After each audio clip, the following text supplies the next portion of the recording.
Oi, pessoal do Bytes e Cargas. Nesse momento aqui, trouxemos de Espírito Santo, da região de Serra, 2 colegas aqui, novos colegas. Muito obrigado por estar aqui. Estou trazendo aqui o Thiago Azevedo, que é diretor comercial da BR Samor. Obrigado por estar aqui, Thiago.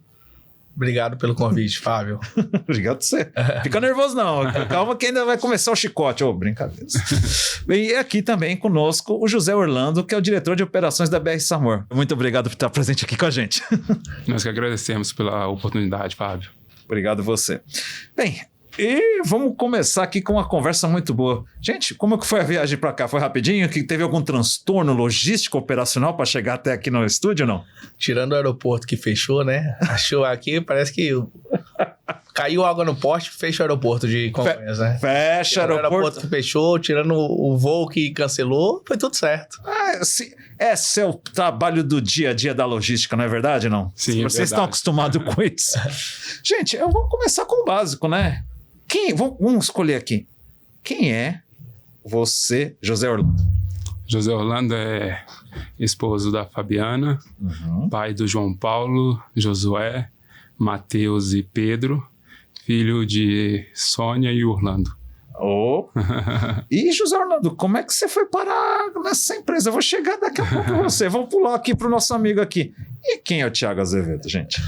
Thiago Azevedo é um cara inquieto. Inquieto? Inquieto demais. É um cara agitado.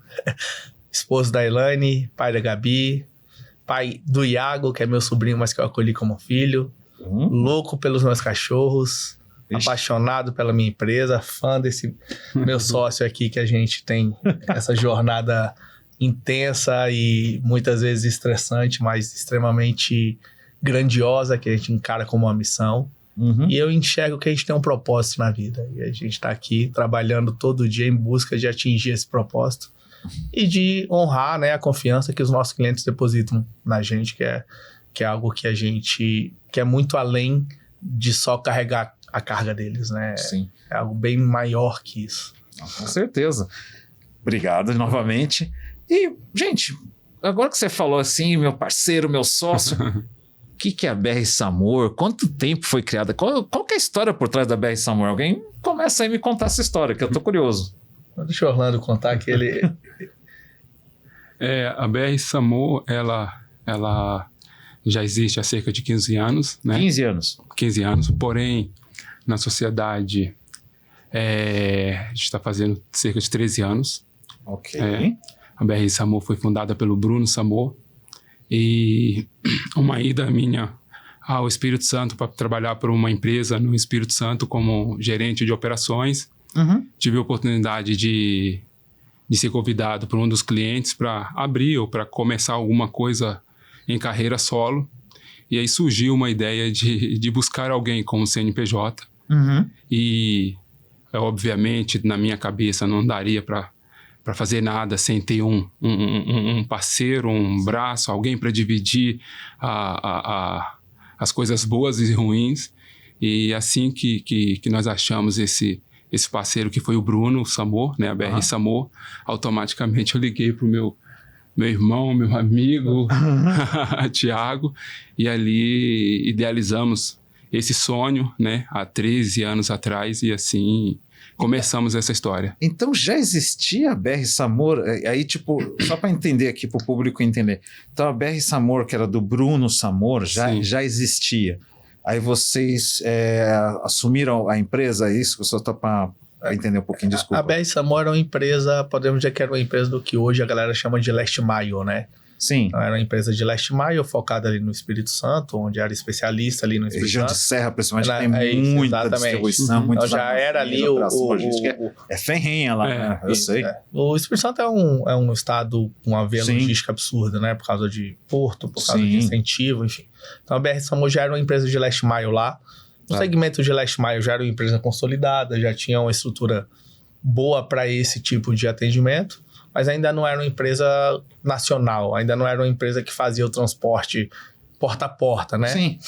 Quando surgiu a oportunidade da gente vir para a sociedade, foi exatamente para desenvolver esse segmento dentro da empresa. Entendi. Né? Então, quando o Bruno convida o Orlando, que o Orlando me convida, a gente fala, cara, vamos expandir. Sim. Nós separamos a empresa em plantas, né? Aquela planta que já existia, que era o Last Mile, continuou funcionando independentemente.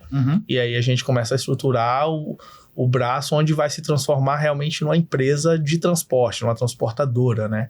E aí é onde a gente entra aí em meados de setembro de 2013, que eu e o Orlando entra efetivamente na sociedade. Efetivamente, vamos começar, e aí a gente foca muito nesse segmento. Sim. Coisa de 2 anos depois, 2 anos, talvez um pouco menos, a gente entende que continuar atuando naquele braço do Last Mile não fazia mais sentido. Sim. Porque no final das contas, foi quando a gente abriu de fato a filial aqui em São Paulo, foi nossa primeira filial. Onde que é a filial de vocês ali em São Paulo? Hoje fica ali em Guarulhos, no Airport Town, ali próximo do aeroporto de Guarulhos. Eu sei onde que é, gente, é que vocês não sabem. Já visitei. E auditei. Quando a gente abre a filial ali, que a gente vai explorar esse mercado de São Paulo, né? Se a empresa quer crescer no Brasil, tem que estar aqui em São Paulo. Você não precisa estar só aqui, mas você tem que estar aqui. Tem que ter alguma coisa. São Paulo é muito... o mercado logístico é muito grande, né, gente? São Paulo, polos como Rio, Minas Gerais, a gente sabe. São vários polos espalhados no Brasil inteiro, mas São Paulo realmente faz diferença. Não tem como, pro nosso segmento, então. Quando que vocês abriram em São Paulo, só por curiosidade? Ali, segundo semestre de 2015 e início de 2016. Não vou lembrar a data exata, assim, mas foi mais ou menos ali. E aí, quando a gente vem pro mercado de São Paulo, a gente entra numa situação que boa parte das empresas que nós atendíamos no Espírito Santo, como sendo o braço do Last Mile, eu estando no mercado de São Paulo, eu me torno concorrente dos caras. Aí foi onde a gente... Que interessante momento da sua empresa. Foi onde a gente, por uma decisão estratégica, a gente falou, cara, não vamos mais atender isso aqui. Vamos ter clientes que sejam única e exclusivamente embarcadores. Sim. Ou operadores logísticos, né? Mas não mais transportadora. E aí onde a gente encerra o contrato com todas essas transportadoras que nos contratavam lá no Espírito Santo. Sim. E foca 100% no transporte mesmo, porta a porta, para a gente colocar o nosso DNA, para a gente mostrar para o cliente quem era BR Sambor. Sim, o mercado é aberto para quem trabalha bem, o mercado sempre vai acolher. Porque o Espírito Santo sempre foi um estado, até a gente conseguir expandir do Espírito Santo para o Brasil, o Espírito Santo sempre foi o contrário, as empresas de fora iam para lá. Entendi. Até aquele momento a gente... é verdade. Vocês são os pioneiros de trazer uma empresa de Espírito Santo para a região de São Paulo, espalhando, literalmente, é verdade. Até então era o contrário, né? Verdade. Empresas de São Paulo, enfim, do Brasil iam para o Espírito Santo explorar lá. Então a gente fala, cara, vamos fazer o caminho inverso. Vamos tentar ver se funciona. Não é fácil fazer isso. E hoje, hoje, se você puder contar aqui para compartilhar, vocês estão com mais ou menos quantos sites? Qual o tamanho da frota que vocês estão hoje já? Se vocês puderem compartilhar com o grupo pessoal aqui. Hoje nós estamos com 8 filiais. Já com 8 filiais? A matriz mais 8 filiais. Caramba. Então nós temos 9 bases. Sim. Em todos os estados. Temos Manaus, temos Recife, temos Brasília. Caramba. Contagem ali em BH. Aí vem Vitória, São Paulo. Nos 3 estados do sul, então a gente está... Pô, vocês conseguem atender o Brasil inteiro hoje, já atende, eu costumo dizer, né, na nossa conversa com os clientes, que BR-101 eu atendo toda e com estrutura própria. Então a gente tem carreta blindada nossa rodando de Porto Alegre a Natal. Nossa, isso aí depois eu vou chegar nesse ponto da parte de... Vou chegar na parte de blindagem, que é um dos pontos aqui da nossa conversa de hoje. Mas realmente, nossa, então, para que uma empresa que tem pouco tempo de vida, você já consegue ter já mais de 10 sites próprios, mais trabalham com parceiros, tudo, e até conseguir atender o Brasil inteiro, parabéns, viu, meninos? Não é fácil, não, viu? Ainda saindo como você falou, saindo de serra, né? E curiosidade, vocês têm intenção, já estão pensando em buscar futuros caminhos, talvez a entregar na Mercosul, ou ainda é muito cedo para vocês? Na verdade, Fábio, o que a gente enxerga ainda é que o nosso segmento, ele ainda está pouco explorado. Eu ainda tenho muita coisa para explorar dentro do meu segmento, muitos clientes, muitas possibilidades de produto e serviço para poder seguir para o mercado internacional. Entendi. O mercado internacional ainda não é o nosso core, porque eu ainda tenho muito a crescer. Tá. Chegou num momento onde a gente sentiu que bateu a cabeça ali, a gente fala, peraí, bateu uma cabeça no teto, a gente tem que ter uma outra possibilidade. Isso é verdade. E a pergunta assim, e como que foi os primórdios, o começo da BR Sambor? Deixa eu te perguntar aqui, curiosidade, Vocês eram de segmento já de logística? Vamos ver, perguntar. Sim. Você já era? É, nós já éramos. Ah, vocês já eram? Sim, já éramos. De onde, se você puder falar um pouquinho do seu resumir, qual que é o seu histórico? Vamos lá. Meu primeiro emprego foi na TAM Express. Eu morava Transportadora Americana, meu amigo. Não, na TAM Express. TAM Express mesmo. TAM Express. Na Express? É porque a TAM antes era... Antes da TAM era TAM. Eu entendi, tem a Express que também, com todo respeito, é a TAM Express. TAM Express em Brasília. Da Latam. TAM Express, todo o meu respeito. TAM Express, eu comecei... Isso em 2000. Não sou muito preciso em datas. Relaxa. Muito bom com isso, mas... Ih, a gente vai pior. Com a idade, a gente, desculpa, eu também vou esquecendo tudo já. 2000, acho que 2001. Meu primeiro emprego foi na TAM Express como bagageiro. Caramba! Olha como... não, esse é um elogio. Olha como as pessoas têm que acreditar nelas mesmas. Uma pessoa que começou a trabalhar no bagageiro... Hoje é sócio de uma das maiores transportadoras do Brasil. Obrigado, Fábio. Não, tem que falar mesmo. Pô, você começou como bagageiro, meu amigo. Sim, comecei como bagageiro, primeiro emprego. Nunca tinha ido ao aeroporto. Juro? No dia da minha entrevista foi o primeiro dia que eu fui ao aeroporto. Congonhas mesmo? Não, Brasília. Brasília. Você não sabia, você é da região de Brasília, tá vendo? Na verdade, eu sou natural da Bahia, mas fui criado em Brasília. Aí... depois da TAM Express, eu fui trabalhar na Gol logo quando a Gol começou com o serviço de cargas, né? Sim. Então, na Gol fiquei ali algum tempo em Brasília, depois trabalhei na base da Gol no Galeão. Aí, na base da Gol do Galeão, já trabalhei como gerente de operações. Não falando o nome da própria empresa, mas... Difícil trabalhar na região do Rio para proteger carga ali, gente, que São Paulo ou Rio é bem complexo, hein? Imagina você lá. Gerenciar a operação e garantir que ninguém toque as cargas, leva meus carros. Era uma missão árdua, assim. Eu imagino. Mas serviu bastante como aprendizado. É isso que eu ia falar, ajuda, né? Ajuda muito, te traz uma experiência muito grande, assim, no dia a dia. E depois acabei trabalhando em algumas transportadoras, né? E... foi quando acabei indo para Vitória. E é isso que eu vou fazer a conexão. Quando é que você conheceu esse moço aqui? Foi antes? Onde que você foi? Vamos lá. Nos conhecemos em Brasília. Nós compartilhamos... nós trabalhamos uma operação em Brasília, onde ele era gerente de atendimento e eu era e eu fazia a função de gerente de operações. Ai, que legal. Então, e era uma operação de eletrônico, né? Eletrônicos. É nóis. Operação da TIM. Distribuição da TIM. Nada fácil. Nada fácil. Eu trabalhei na Motorola, eu lembro que na época a gente vendia muito para TIM e a gente entregava em Brasília. Tinha que entregar, fazer aqueles famosos 1.100 quilômetros, né? Batatinha era 1.100 para chegar lá em Brasília, para o centro de distribuição era bem grande, né? Não sei se já mudou muito tempo, não sei. Então, Fábio, nós fomos assim, pioneiros, na verdade. Nós fizemos aquela operação do ProDF.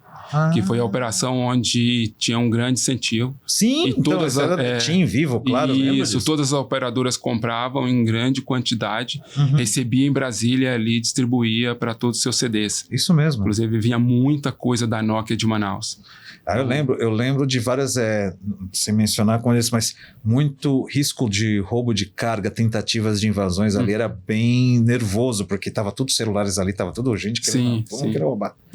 Então, foi uma operação que acabou que não ficou por bastante tempo, porque o incentivo... Foi verdade. Acabou, mas foi uma operação, assim, bem... Nervosa. Muito nervosa. E aí vocês se conheceram lá, tá vendo como que são as coisas? Lá. E essa amizade começou já faz o quê? Quantos anos, então, essa amizade? A gente começou a trabalhar junto, eu diria ali por volta de 2008, 2009. Nessa experiência, nessa empresa que nós trabalhávamos. O Orlando sempre foi um cara de operações, sempre foi o cara ali que fez a engrenagem girar. Eu sempre fui um cara mais do back-office, mais de tá ali internamente, pensando como atender. Nunca fui o cara que gostei muito de carregar caixa. Então, e a gente sempre foi muito complementar. A gente sempre teve uma complementariedade absurda, assim, né? E aí, nessa época, eu era gerente de atendimento ao cliente mesmo. Sim. Só que eu tinha uma ligação direta com a diretoria, então que precisava fazer, o meu diretor mandava, eu caía para dentro, aí abrir filial, eu viajava para abrir filial. Então, assim, eu extrapolava essa barreira e com o tempo você acaba aprendendo também muito sobre operações, né? Fato. Então, assim, entendia muito de operação, conhecia, mas não é meu core, não é o chão de fábrica, aquela orquestra que você tem que fazer aquilo girar, não é o meu DNA. Meu DNA é mais ali, tá pensando, e quando a gente começa a trabalhar junto, que a gente surge essa oportunidade, a gente separa muito bem, o Orlando cuida de operações e ele toca a operação e ele faz o que tem que ser feito. Eu fico mais naquela parte interna de estratégia, de indicadores, e com a empresa vai crescendo, você tem que desenvolver novas skills também, né? Claro. Não é somente o que você aprendeu lá atrás, tem coisas que você precisa aprender a cada dia, e aí também ele foi aperfeiçoando o entendimento dele, os controles dele. De um lado eu fui aperfeiçoando, e hoje lá na empresa, dentro da minha alçada, tá o time de vendas, time de atendimento ao cliente, o time de TI, o time de RH. Sim. Na alçada do Orlando tá o time de segurança, o pessoal do financeiro hoje responde por Orlando. Então, junto com operações. Um complementa o outro. Exatamente. Sim. A gente é muito complementar, mas ao mesmo tempo a gente conseguiu com o tempo, isso acho que foi uma coisa que a gente realmente construiu. Sim. E você constrói muita coisa se desconstruindo, né? Sim. Então, com o tempo a gente foi desconstruindo muito. Cara, eu sou melhor nisso, deixa que eu toco. Você é melhor naquilo, deixa que você toca. E a gente toca muita coisa junto, apesar da gente dar muito call pro outro. Cara, isso é operação, define você. Cara, isso aqui é muito comercial, é relação comercial, relacionamento com o cliente, é estratégia de venda. Thiago, define o que você definir. Sim. Por mais que muitas vezes eu carinhosamente chamo ele de negão, né? É a amizade de vocês e cada um tem seu respeito. Eu não tenho nada a ver com isso. Então, eu ligo pra ele e falo, negão, cara, tô com isso aqui, o que você acha? Sim. Aí ele, claramente ele fala, qual caminho que você daria? Eu falo esse. Então vamos seguir esse caminho. Muitas vezes a operação também, Thiago, tem essa operação que tava pensando em fazer assim, tal, queria sua opinião. Cara, do jeito que você desenhou, vamos embora. Mas a gente não tem isso, não é briga que de egos. Não é que nunca existiu. É essa parte que você vai se desconstruindo, né? Sim. E a gente não tem esse de, cara, não, é meu setor, não coloca a mão. Isso não existe. A gente conseguiu evoluir muito nos últimos anos. E quanto mais a gente foi melhorando isso, mais a empresa foi crescendo. Sim. Eu dou um exemplo de empresas como um dos dois sócios trabalham bem, o Hewlett-Packard. Então, é um exemplo. Foram dois sócios que começaram numa garagem e criaram o que é conhecido hoje como Vale do Silício. Tá lá a placa deles, lá é dedicatória na garagem dos dois. Então, é um exemplo. Quando vocês têm uma boa parceria, um bom sócio, quando não é só sócio, é amigo, Sim. que um respeita e um trabalha bem, vocês vão para frente com certeza. Parabéns aí pela história. Obrigado. E aí agora vamos começar agora a cutucar a onça com vara curta aqui, gente. Gente, na boa, o que vocês acham dos riscos das cargas aqui no nosso Brasilzão, hein? O que vocês acham? O que você pode falar pra gente aqui, pros nossos ouvintes? É perigoso transportar carga aqui no Brasil? Eu vou falar da região de São Paulo. Vou começar Brasil, depois vamos chegando aí por partes. É ou não é complicado transportar carga aqui no Brasil, gente? Não. É bastante perigoso, Fábio. E hoje, não só a expertise de transportar e atender o cliente com SLA. Você tem que desenvolver uma expertise de trazer a segurança, de trazer toda essa infraestrutura para dentro do seu negócio, porque quanto menor você traz impacto de roubo, de perca, mais forte você se torna no mercado, né? Então, cada vez mais que você é impactado com essa situação, automaticamente os clientes começam a gerar mais confiança no seu transporte. Então, assim, lá nós da BR, nós temos essa cultura. Sim. O tempo todo a gente está falando de segurança, o tempo todo a gente está falando de operações com segurança. Então, e não está só relacionado a equipamento, né? Está relacionado também a cuidar de pessoas. Sim. Né? Então, eu acho que isso é importante. Nós temos desenvolvido várias frentes. Nós hoje temos uma sala, que é uma sala oculta. Ela não fica em nossas bases de operações. É uma sala de vídeo, onde... Monitora. monitora as operações, monitora os nossos armazéns. E assim, a gente está o tempo todo falando sobre pessoas, sobre motoristas. A gente está enxergando o motorista dirigir, a gente está enxergando se realmente ele está apto para dirigir, como ele está. E processo muito simples. Hoje, um motorista nosso faz uma viagem, ele é obrigado a fazer o teste de bafômetro, né? Óbvio, isso não é um negócio para o transporte, para a transportadora, né? Isso é uma lei de estrada, né? Mas nós adaptamos isso no nosso negócio. Então, a gente tem hoje o teste do atento, tem uma série de coisas que a gente foi implantando e isso tem dado certo, né? Isso tem dado certo. Então, assim, como eu te falei, não é só a preocupação na perca, porque muitas das vezes nós falamos lá, a gente se preocupou muito com o roubo, e a gente vê que muitas das vezes não só o roubo, o acidente, ele é tão complexo e complicado quanto o roubo. Exatamente, quanto o roubo, né? Sim. E é óbvio que hoje o mercado oferece equipamentos como a blindagem, é um equipamento de fato, que ele é um equipamento que traz segurança, né? Mas quando você pensa no equipamento, que nós atingimos uma escala interessante, eu enxergo que a situação de cuidar do condutor, ela ainda é muito frágil. Sim. Né? Porque hoje nós temos apólices muito boas, apólices que foram construídas com esse trabalho todo, mas a gente precisa voltar esse caminho e olhar muito para o condutor, em trabalhar isso com o condutor. Entendi. Porque, teoricamente, você pega todo o seu negócio, embarca no equipamento de fato muito bom, mas você tem que ter um trabalho muito bom com o condutor. Tem uma base com os condutores. Exatamente. Entendi. E, bem, na minha questão, assim, eu entendi que você falou, a preocupação que a gente vê nas rodovias no Brasil é que não tem mais locais seguros, né? Eu fico imaginando os seus motoristas, com toda a preocupação que vocês comentaram agora que tem com eles, vocês têm que fazer um belo trabalho para tentar evitar o máximo, né? Sim. E eu imagino que vocês tenham aqui, eu sei, gente, mas vocês não sabem. Então vamos lá. Eu imagino que vocês tenham um processo de gerenciamento de risco, no qual vocês fazem análise das rotas antes mesmo até de embarcar, fazer o estudo do produto, do que você vai transportar e onde você vai analisar a rota, por causa que o roubo de carga acontece em qualquer lugar aqui no Brasil. Então, queria saber um pouquinho mais desse processo, como vocês estão conseguindo tentar evitar os riscos de roubo de carga nas rodovias do Brasil. Fábio, na verdade, como o Orlando falou, a partir do momento que você blinda a sua frota, você ganha um up na segurança, e a gente sabe que o roubo de carga no Brasil ele não acontece por acaso, né? Então, eu vou te voltar dessa pergunta. Então, se você me permitir, perguntar em cima disso aí. Teve algum estalar de dedos que fez vocês enxergar esse mercado de blindados? Vocês comentaram 2 vezes de blindados, vamos lá. Então vou pegar você nessa curva. O que fez vocês entenderem que o mercado de blindados é melhor? O que instalou vocês? Foi algum incidente, alguma coisa? Alguma coisa aconteceu. Como é que foi? Vamos lá. Essa pergunta ela é interessante. Vou começar pelo o problema real que a gente quis resolver nessa questão do blindado. Tá. Né?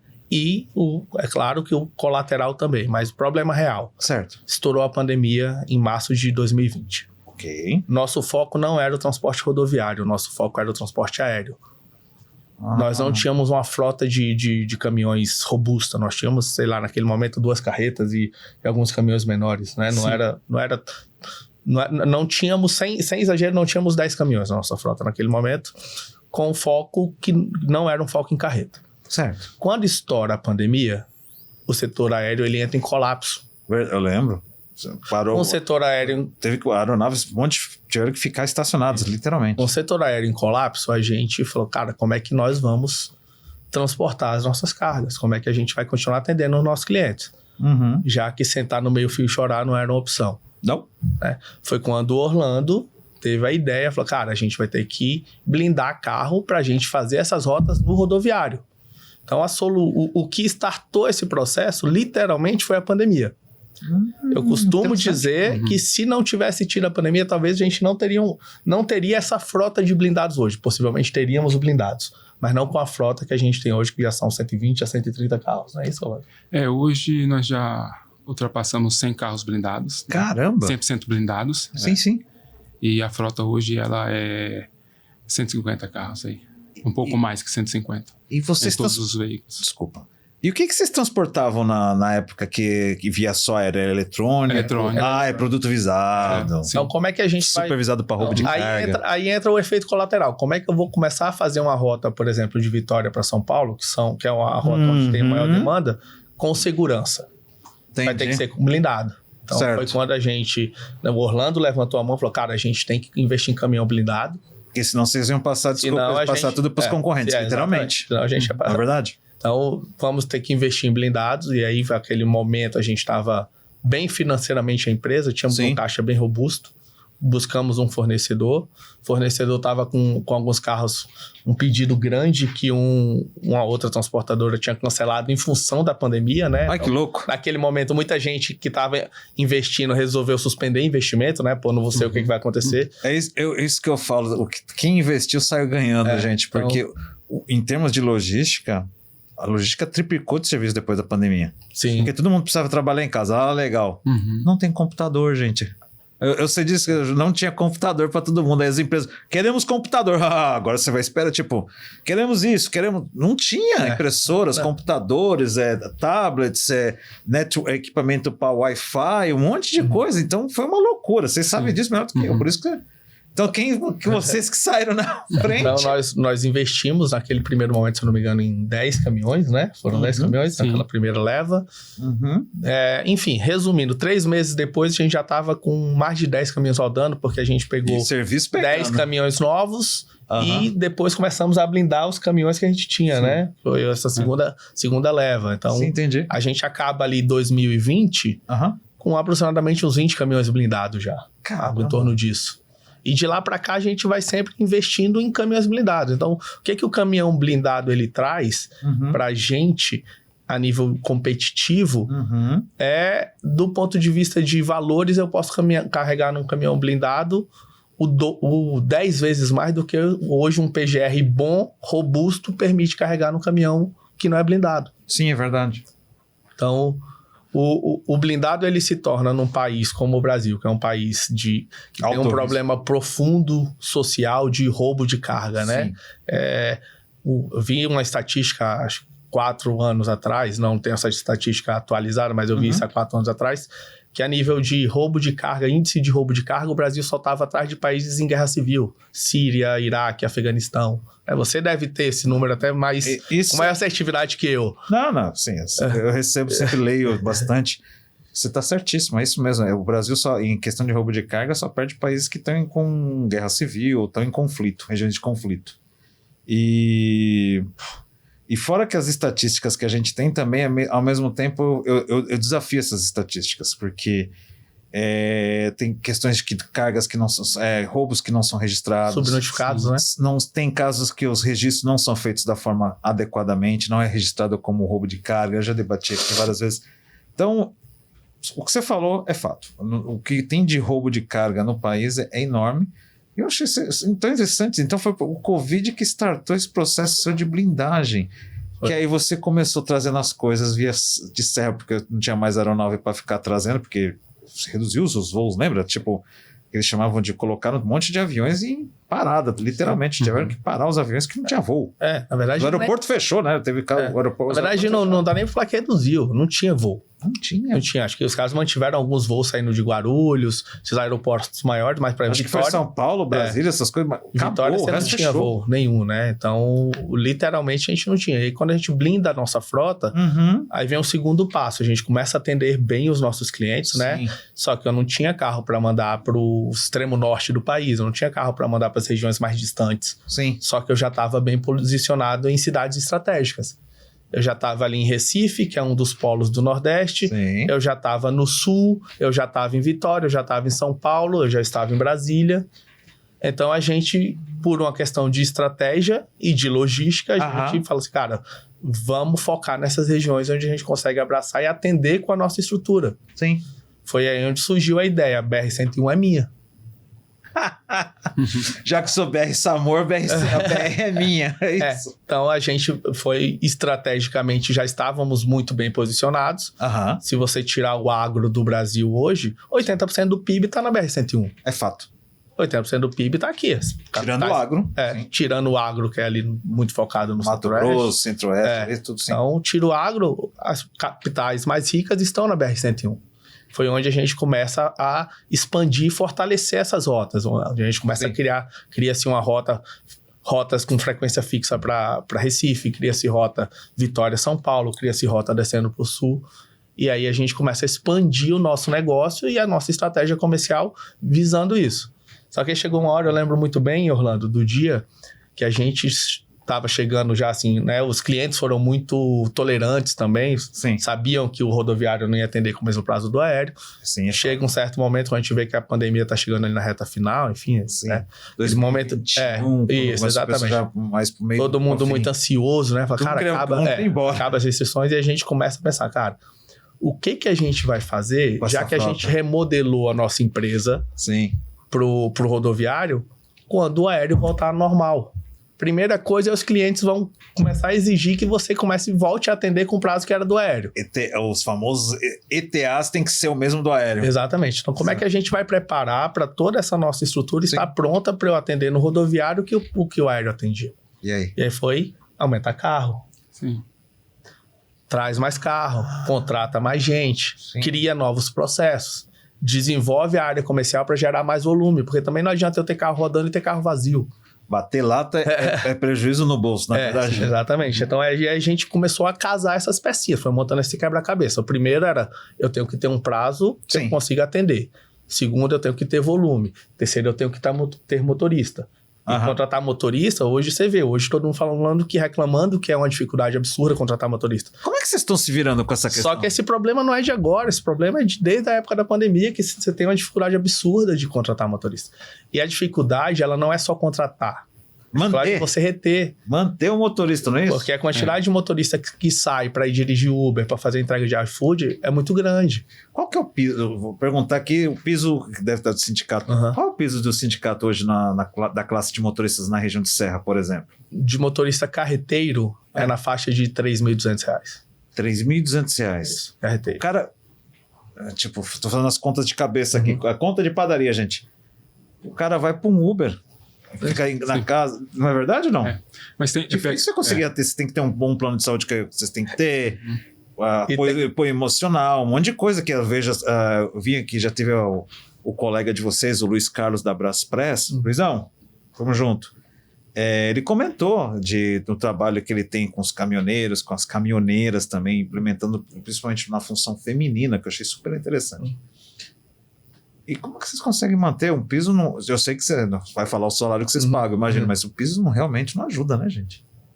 Na verdade, a gente tem hoje, tem uma dificuldade, além da questão, por que os motoristas saem de uma transportadora para ir trabalhar no Uber, no iFood? Não é porque ele vai ganhar mais lá. O que é? É porque se ele for para lá, ele consegue ter acesso ao benefício do governo, que ele não tem trabalhando com a carteira assinada. Cara, é verdade. Então, nunca tinha me passado, juro por então Deus. A gente... Olha, é como se fosse, Fábio, você é um nó cego. Eu falei, não tinha pensado nisso pela primeira vez. A gente concorre com o governo. A gente não concorre com o Uber, a gente não concorre com o iFood. Verdade. Concorre porque ele está desempregado. Exatamente. Ele tem direito ao sistema assistencial do governo. Exatamente isso. Caraca! Realmente, como é que você consegue competir com isso? Aí entra aquelas medidas de bastidor. O que a gente fez uma coisa muito legal esse ano. Sim. Que foi uma ação que a gente adotou para a empresa toda. Sim. Mas ela foi inicialmente pensando nos motoristas. Sim, pode falar. Em janeiro a gente deu um auxílio, material escolar para todos os funcionários. Pô, bacana. E aí o auxílio material escolar não é para segurar o motorista. O auxílio material escolar é para a esposa do motorista obrigar ele a continuar na empresa, porque ano que vem o filho vai receber um auxílio material escolar. Que sacada boa! Não, é super. Não, tipo, é bom pro motorista, pra família dele e em geral é pra vocês também. Você coloca a família no jogo. Sim. Então, se o cara falta, a esposa dele não falta, não. Você não é pra perder esse emprego. Porque essa empresa ajuda os nossos filhos a ir pra escola. Sim. né? Então a gente começa a criar ações nesse sentido para valorizar os caras, para os caras se sentirem, muitas vezes a gente como empresa, né? E a gente como empresário, a gente discute muito, eu e Orlando, na nossa rotina ali, tomando decisão estratégica, reunindo muito com o time, a gente esquece que, na verdade, quem faz o processo funcionar é a galera lá de baixo. É verdade. Então a gente tem algumas ações, sentar com os motoristas para bater um papo, Orlando faz muito isso, faz reuniões, criou um processo lá na empresa de fazer reunião com os motoristas. Ouvir as dificuldades. Ouvir os caras. Endereçar algumas delas. Conhecer o que está acontecendo realmente. Porque a gente também não pode partir do princípio que esse cara simplesmente quer sair da empresa. Sim. Não. Se ele se sentir pertencente àquele time, né? Se ele tiver aquele senso de pertencimento, ele pensar em sair, cara, mas isso aqui é tão legal. Isso aqui me proporciona um monte de coisa. Então, tem que desenvolver esse senso de pertencimento para o cara ver que ele faz parte do time. Ele não é só o cara que está dirigindo ali. Ele é o cara que faz parte do time. Ele é o cara que é importante para aquilo ali. Entendi. Não, juro para você, você me tirou uma coisa você tirou um coelho da cartola que eu nunca tinha pensado nisso. Juro mesmo. O que você falou matou uma charada bem interessante, porque muitos motoristas acabam saindo até. A gente já sabe que tem escassez de motorista, correto? Então, aí realmente o cara sai, vira Uber, ainda tem assistência do governo, aí ele, na conta matemática, ele fala, para mim tá melhor assim, fico em casa, faço o meu horário, tal, não sei o quê. Mas eu acho muito bacana, e também acho bacana que vocês, sabendo dessa dificuldade, que vocês já trabalham exatamente para tentar criar como você falou, trazer eles para dentro uma questão de pertencimento deles, a BR Samor. Muito bacana isso que vocês estão fazendo, realmente faz diferença. Porque, pelo que você falou, não é fácil manter, né? Sim, é um desafio. Onde que você vê, das regiões aqui, quais regiões que você vê mais desafiadora para manter bons motoristas ou manter os motoristas aqui em geral? Centro-Oeste, Sudeste? São Paulo. São Paulo é mais difícil. Um mercado maior, né? Tem muita concorrência. Muita concorrência, né? Muita concorrência. Muita oportunidade. Sim. É difícil, imagino. E vocês controlam esses níveis de absenteísmo também para vocês tentarem ter um mínimo possível para vocês, né? Eu imagino. Sim, tudo são peças, né? São quebra-cabeças que a gente tem que ir montando. Então o cara tá faltando, mas ele tá faltando por quê? Porque a gente tem o cara que falta, mas tem aquele cara que tá disposto a se doar um pouquinho mais. Sim. Então a gente precisa entender e repito, o Orlando criou um canal, principalmente o Orlando, ele que está à frente do time de operações, dos caras direto com ele. E os caras procuram muito, os caras buscam ele. Orlando, tá com o seu Orlando, né? Seu Orlando, tá acontecendo isso aqui. Seu Orlando, me ajuda com isso aqui. Então, só o fato de você fazer os caras se serem ouvidos, isso já é um puta diferencial. Acho que é. Orlando, vou pegar o Orlando aqui de você para Cristo agora. Orlando, se você que começou a carreira bem de baixo. Sinceramente, eu fico muito orgulhoso de ser dessa Obrigado, pai. Carregando bagagem, literalmente. Você sabe dar valor para o pessoal que está fazendo o trabalho inicial, os ajudantes, o cara. Vocês têm algum programa de incentivo para ajudantes que querem se transformar em motorista? Porque a gente sabe que o curso de motorista também hoje não. Se não me fala, não está barato, né? Hoje, Fábio. Quanto está a média do curso hoje, só para ter uma ideia mais ou menos? Em torno de R$2.000. Não é barato para o pessoal em geral conseguir fazer a conclusão do curso de motorista de caminhão, carreta. Mas hoje, Fábio, nós já fazemos esse aporte internamente. Então, a gente vai ajudando os nossos motoristas a subirem de categoria. Então, internamente, aquele motorista que a gente enxerga que é um bom motorista e que ele cumpre as exigências do dia a dia, a gente faz esse aporte para ele. Então, nós temos aí cerca hoje deve ter uns 6 motoristas mudando de D para E. Que legal. E isso sendo aportado por nós. O que vocês acham das tecnologias, de disposição de tecnologias que tem hoje no mercado? Na sua visão, sem apontar os dedos. Se quiser apontar, a gente agradece também. Mas sem apontar os dedos, você está tendo dificuldade com essas tecnologias que estão oferecendo de rastreamento, GPS, o que for?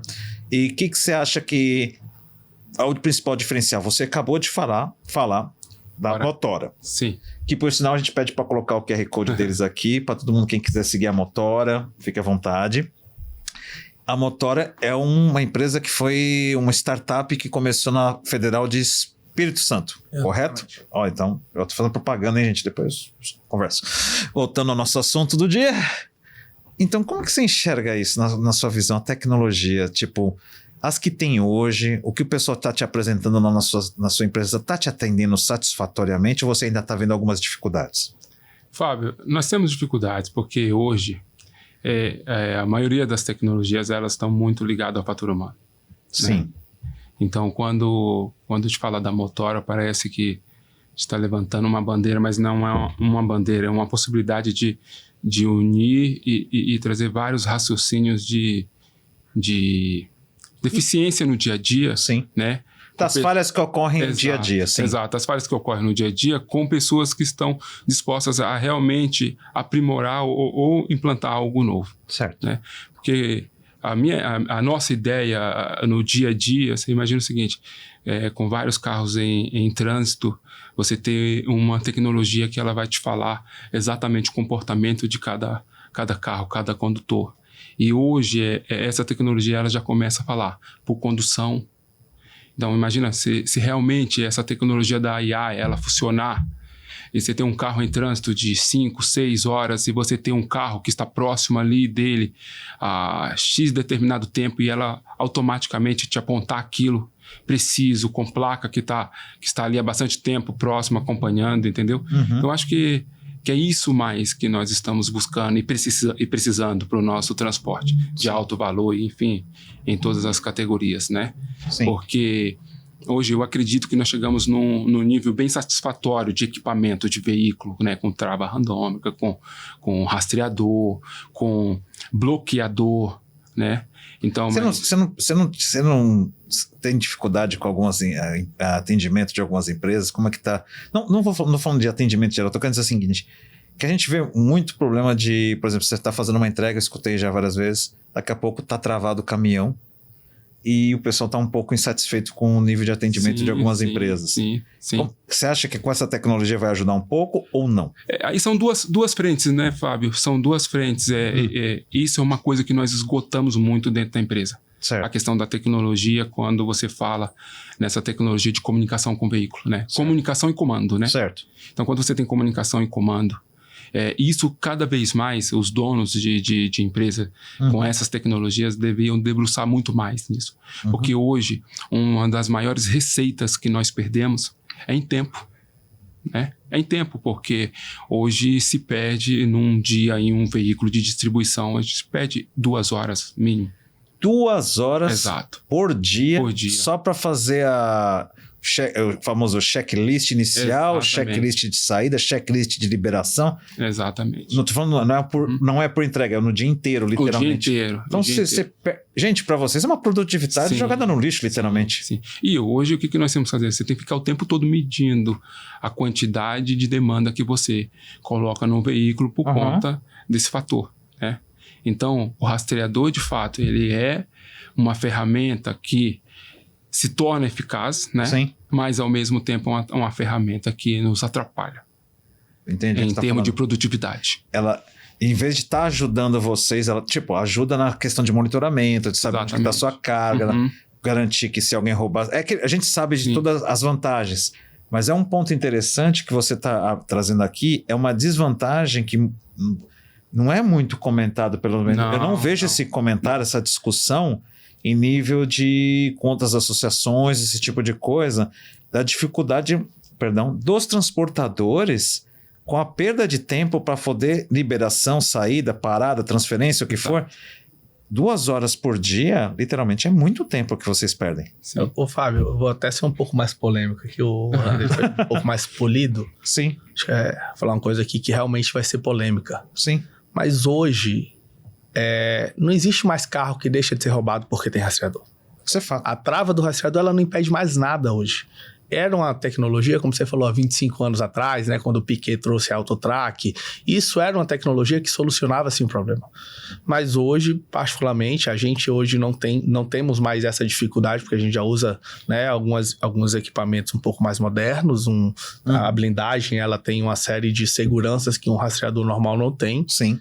Mas quem atua no nosso segmento sabe que a trava do rastreador, ela é Dá pra fazer um bypass. Se o cara chegou para roubar, chegou um cara que for uma quadrilha especializada, Sim. ele vai abrir aquela trava em menos de 30 segundos.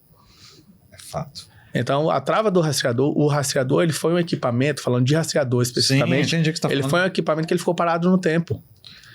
Tem que evoluir. E as empresas, né, que são responsáveis por esse tipo de equipamento, aparentemente elas não perceberam isso. Ou se perceberam, o mercado não os cobrou que evoluísse essa solução. Então você tem hoje um rastreador, e aí você anda até um pouco mais direto que o Orlando, que ele é muito educado, né? Orlando é um gentleman, gente. Hoje, Esse rapaz aqui é um gentleman. Hoje o rastreador ele não é mais uma solução, ele é um problema. Exigido por uma apólice de seguro. Vocês já discutiram isso com a seguradora alguma vez, esse tema? Porque é a primeira vez que eu ouço o lado da transportadora, e não é, tô brigando, eu tô elogiando, de vocês trazerem esse tema, porque garanto que muitos embarcadores desconhecem essa questão. Que a transportadora perde 2 horas por dia, que isso aí também sai no custo no final. Sim. Você tem que apresentar esse custo de qualquer forma, certo? Então o custo está lá. Você poderia ter um saving tanto para vocês quanto para a gente e a velocidade de uma entrega. Então, o que você está falando faz muito sentido. E te digo mais, né? A gente tem essa discussão lá dentro da empresa. Cara, o rastreador está ajudando ou não está ajudando? Vamos começar a medir isso. E aí o rastreador é um equipamento que gera muito dado e zero informação. Para você transformar, transformar aqueles dados em informação, você tem que ter um especialista em dado de rastreador para ele puxar um relatório e ele medir na unha quanto tempo aquele carro demorou, por exemplo, para liberar um baú, para iniciar uma viagem, porque o rastreador ele não te dá esse dado mastigado. É o que... Desculpa, Thiago. Não, faz todo eu vou pegar um gancho do Thiago. É porque que acontece, ô Fábio, fazendo uma defesa aqui. É bom quando você tem sócio, um fala, outra coisa, você vê como é que é as coisas, mas o ponto é muito bom, continua. É porque que acontece, nós chegamos a um ponto de maturação que é o seguinte, são ferramentas, são equipamentos que eles são exigidos, né? A seguradora. Pela seguradora, exatamente. Porém, quando falamos de produtividade, como falamos de eficiência, e hoje pegando uma cidade como São Paulo, que atrapalha demais. Atrapalha muito. Como eu disse, eu não tinha esse pensamento, não tinha mesmo. Vocês abriram minha mentalidade de ponta, coisa que eu não tinha. Exatamente. Então, nós já fomos para várias linhas de raciocínio na empresa, tá, Fábio? Nós saímos de uma Fiorino, onde nós desenvolvemos um cofre junto a galera lá da Autolife, o Kleber. Ó, Klebão, vamos fazer o merchan aqui, Klebão do 3S, Autolife, olha lá. Da T4 vocês também já usam, falando muito bem aqui, então vamos lá. Exatamente. E agora chegamos a um novo equipamento para atender a distribuição de São Paulo, que é os carros. Agora nós compramos uns carros da Volks, que é aquele Express, que ele é categoria B e ele foge da restrição. Sim, que pode circular. Exatamente. São carros para 1 tonelada e alguma coisa, e nós desenvolvemos baús em alumínio blindados. E aí eu volto na questão que a gente está falando, quando você tem esse rastreador bloqueando o carro e o tempo para liberação numa capital que você tem que ser velocidade, continua, esse também perde 2 horas por dia quando vocês fazem a contabilidade, é isso? Mais ou menos? Sim. Até mais, dependendo, porque é capital, você tem várias paradas. 2 horas sendo otimista, né? É uma média aí por entrega que a gente mediu lá na empresa de 15 a 20 minutos por entrega. Então, se esse carro tiver 20 entregas, vai ser muito mais que 2 horas. Exato. Caraca.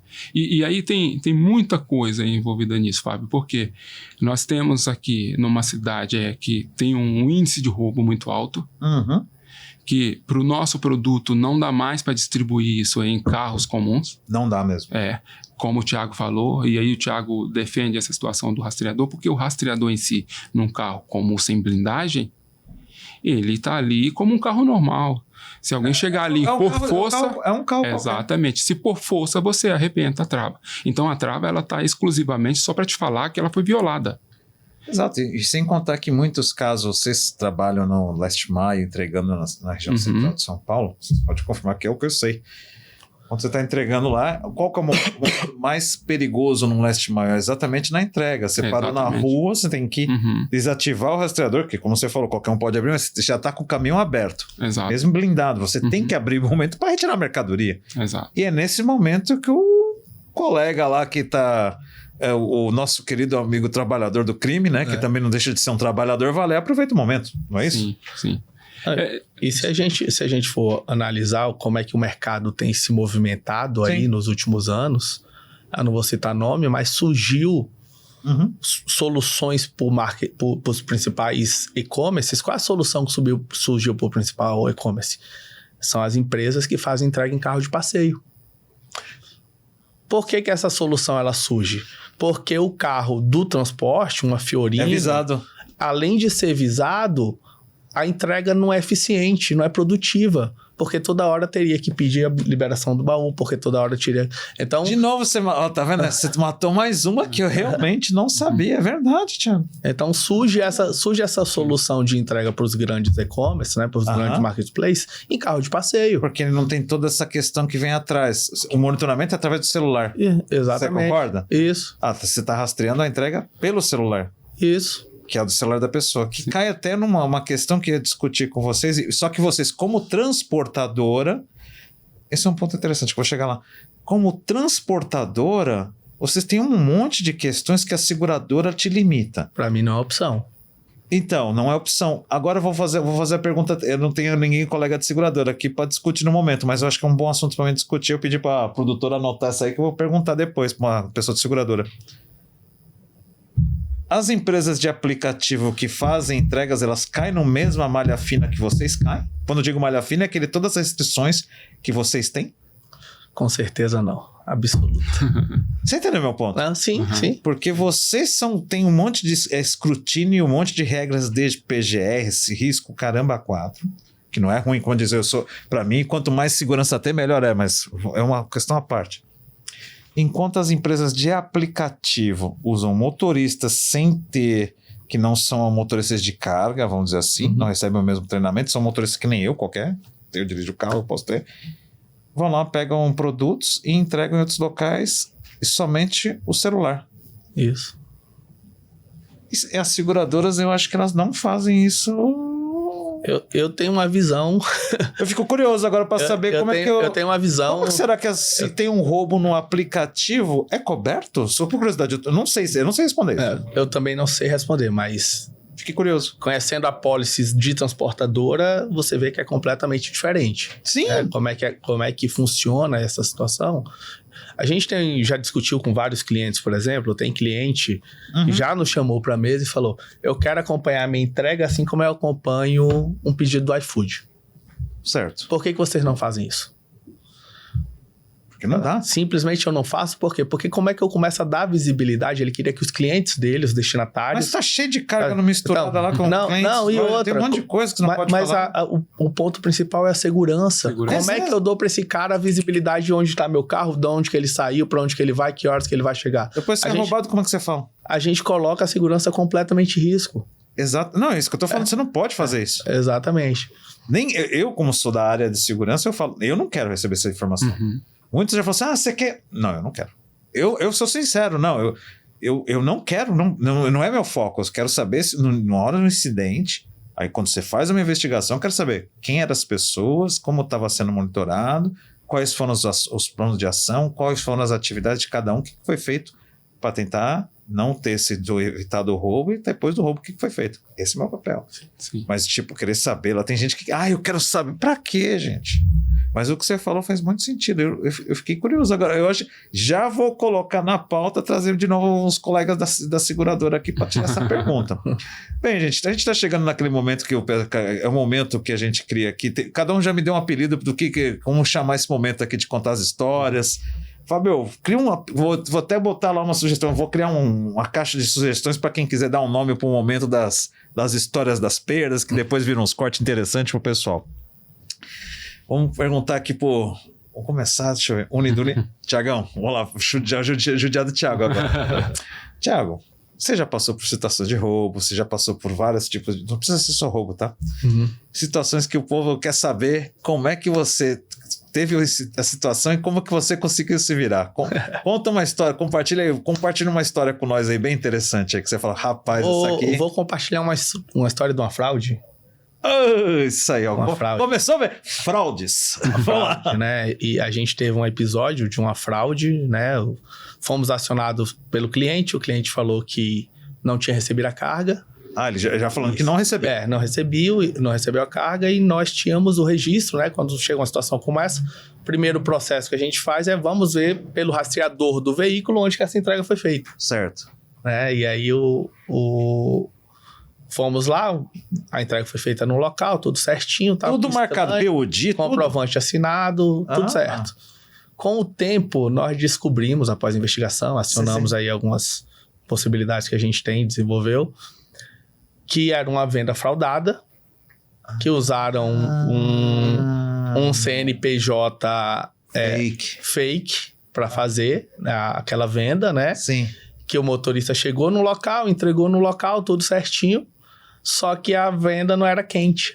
A venda era uma fraude. Sério? Para chegar até essa solução foi... Então era um cara tipo marketplace, alguma coisa que vendeu... o cara que era o vendedor. A fraude, ou era o comprador. A fraude, a princípio, era o comprador, mas a gente tem uma teoria que pro comprador fraudar, talvez o vendedor também. Podia estar na mesma coisa para pedir o seguro. Não a empresa que vende, mas o vendedor mesmo, aquele cara lá dentro do processo, né? Só que pra gente chegar a essa conclusão foi várias semanas investigando e tal. Então isso é uma coisa, tanto é que hoje é uma coisa que os nossos motoristas eles estão treinados e eles têm autonomia. Se eles chegarem no local para entregar, desconfiarem, eles vão ligar e falar, cara, eu tô achando que isso aqui tem algum problema.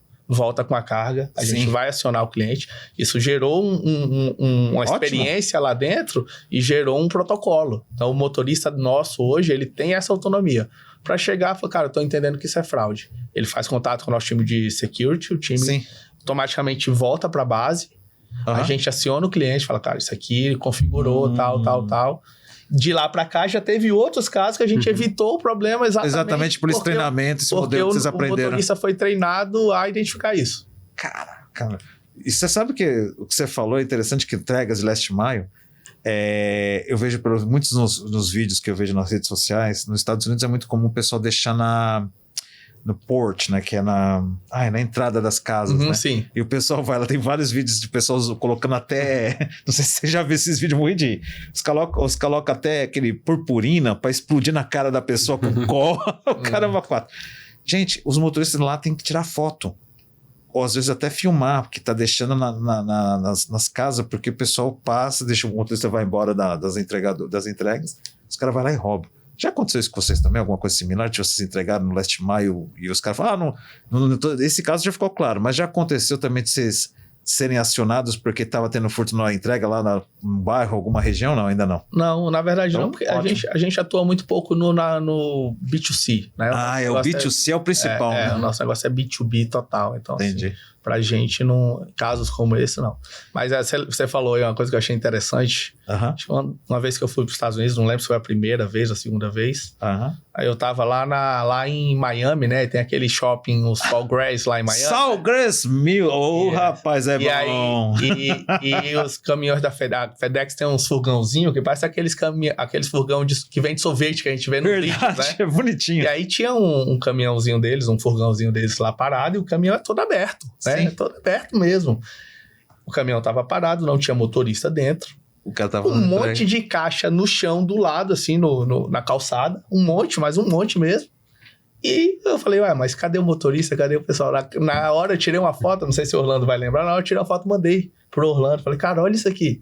Será que no Brasil chegaremos a esse nível? Cara, se aqui já tinha levado o caminhão. Eu quase fiquei lá do lado da carga esperando o motorista voltar. Com medo, né? Vão roubar isso aqui, não tem como, né? É o perfil diferente, gente. Você falou, o perfil é diferente. A gente aqui é triste. Brasileiro tem que ser... brasileiro bonito, a gente tem que ser estudado, né? A gente não é pra qualquer um. Agora, vamos voltar aqui a câmeras para Orlando, gente. Vamos... Orlando, qual a história boa que você tem para compartilhar aqui com nossos colegas da Bytes e Cargas? Vamos lá. Então, tem um acidente que aconteceu conosco. Eu acho que esse me marca muito. Jura?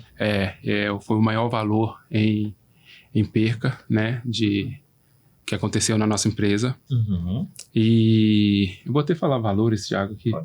Até para deixar bem marcado isso aqui, foi uma situação muito complicada. Sim. E que no final de tudo isso aí, nos deu força como empresa. Nós tivemos um veículo nosso na 101, Sim. com bastante chuva. Ele caiu a 17 metros. Uhum. Motorista... Os motoristas, é impressionante como esse veículo blindado ele é muito resistente. O motorista sobreviveu? E os motoristas não tiveram ferimentos muito leves. Que bom. E devido à altura, né? Sim, o impacto, esse carro abriu uma porta só. Quando ela bateu, abriu uma porta e ali toda a mercadoria foi saqueada. A gente está falando de em torno de 12 milhões, correto, Thiago? Meu Deus do céu. 12 milhões. A seguradora nossa na época, eu vou falar nomes aqui. Não, nossa seguradora. Enaltecendo, né? Quando você tem enaltecendo o trabalho, pode falar assim, tranquilo. E na época a nossa seguradora era a Sombra. Trabalham muito bem. Isso, a Sombra. E o mercado todo falou que nós não iríamos arcar com aquilo, né? Uhum. Que não estávamos acobertados, que nós não tínhamos a pólice para aquilo. Você está dizendo... Exatamente. Vamos dizer assim, os concorrentes começaram a falar... Não precisa dizer assim, não, foi assim mesmo. Os concorrentes ligaram para os clientes, dizendo que vocês não tinham seguro. Exatamente. É que não tinha uma pólice, né? Porque sim, entendi. Eu me recordo disso, Fábio, porque foi... Vocês são acionados na hora, o valor é 12 milhões, é um valor 12 milhões, um acidente e tudo. Eu recebi a ligação no domingo, era domingo, dia dos pais, por volta de 4 horas da manhã. Sim. E é óbvio, né, que o nosso chão, né? Eu sei, abre na frente da gente. Eu sei exatamente. E ali, prontamente, nos falamos. A gente tem esse hábito de alguma coisa que acontece muito grave na empresa, um liga pro outro e a gente começa a conversar. Uma parceria que vocês exatamente, e entender. Uhum. E isso foi no domingo. Automaticamente comuniquei os clientes, né, que tinha a mercadoria embarcado. Uhum. Fizemos tudo o que deveria fazer. Mas, gente, o pessoal... Orlando, mesmo com acidente, o pessoal não perdoa, né? Porque, infelizmente, né, Fábio, é concorrente, então a gente... E as pessoas são livres para falar o que elas bem entenderem, né? Mas saquear a carga é triste, né, gente? Não, eu tô falando até do saquear a carga e dos seus concorrentes ligarem para os seus clientes dizer que vocês não estão seguros. Eu não acho que seja legal fazer isso, né? Mas, porra, fica até um jogo meio chato, né? Tipo, desleal, vamos dizer outra coisa, né? Vamos tentar ser super... Como o nosso amigo Gentleman. Que... o Thiago aqui já... Foi legal, né, Thiago? Bem. Então, Fábio, e assim, e nós já estamos há muito tempo, sabe, certificando diariamente os processos dentro da nossa empresa, né? Então, assim, quando aquilo aconteceu, a gente tinha certeza que estava tudo certo, tudo correto. E é óbvio que nosso parceiro, o corretor, ele fez um baita trabalho. Todas as pessoas que estavam envolvidas fizeram um baita trabalho para que o ressarcimento acontecesse. E aconteceu em tempo recorde. A gente fala desse assunto com várias pessoas e as pessoas falam que... Gente, não existe... Eu vou te explicar uma coisa aqui pro pessoal, às vezes o pessoal tem aquela... Quando você fala preocupação de falar o valor... Não é a questão, não existe essa questão de você enxergar só por tem aquela do copo vazio, meio vazio, meio cheio. Você sofreu uma situação que 99% das transportadoras que estão no Brasil já sofreram. Sim. Certo? O ponto é que você soube gerenciar a situação e ainda sofreu pressão por seus competidores falando de uma situação, tudo que você não tinha seguro, e você conseguiu reverter e provar que estava ao contrário. Então, para mim, é só louvor para o trabalho de vocês. A gente não tem nem o que falar. Exatamente. E assim, é óbvio que nós recebemos ligações dos nossos clientes em seguro. Preocupados, né? Lógico, o valor é altíssimo. Exatamente, preocupados e até mesmo porque eles receberam ligações também desses supostos concorrentes. A gente sabe como é que é. E a Sompro indenizou os nossos clientes em tempo recorde. Foi assim, foi reparador, né, Thiago? Foi assim, foi... E é engraçado que uma situação tão ruim, né? Sim. nos fez assim caminhar muito mais forte no mercado, né? Isso, às vezes ajuda. Exatamente. Tipo, é lamentável, é triste acontecer, mas isso fortalece a empresa de vocês para abrir os olhos para um monte de coisa. Melhorar o trabalho dos motoristas no parte de treinamento, ver o tempo de descanso, ver os pneus. Tipo, não estou dizendo que estava errado, você começa a pregar mais coisa para ter certeza que isso não se repita mais. Na verdade, Fábio, esse episódio concluiu? Só para... Desculpa, Thiago. E assim... E é engraçado que nós tínhamos uma apólice que era esse teto aí, de 12, e hoje a nossa apólice é 3 vezes, 4 vezes mais, quase 4 vezes maior que isso, né? E eu falo assim, o trabalho bem feito, ele gera, por mais que você passe por um período muito confiança. Ali... Exatamente, ele gera muita confiança, né? Então foi uma situação ruim, nós passamos um tempo muito ruim, mas foi um tempo que, assim, trouxe confiança aos nossos clientes, aos embarcadores. Mesmo com esse acidente, o que vocês fizeram, todo o tempo de resposta, como trabalharam direito, gera um laço até de confidencialidade e confiança nos clientes. Eles enxergam isso, a gente enxerga isso. Exato. Então, realmente faz diferença.